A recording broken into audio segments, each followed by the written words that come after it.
होची होची ज्यान रहेछ चाटै किन किन मन पर्यो चौपाटी होची होची ज्यान रहेछ चाटै किन किन मन पर्यो चौपाटी हे गाउन भनी आएको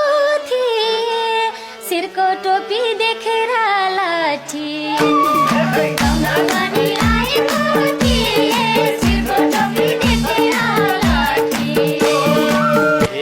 कति स्वाको फुलबुटी चोलीमा झनै जादु रहेछ भाइ बोलीमा कति स्वाको फुलबुटी चोलीमा झनै जादु रहेछ भाइ बोलीमा हे सोचे भन्दा राम्रोलाई भेटियो ढल्छु क्या हो समाओ केटी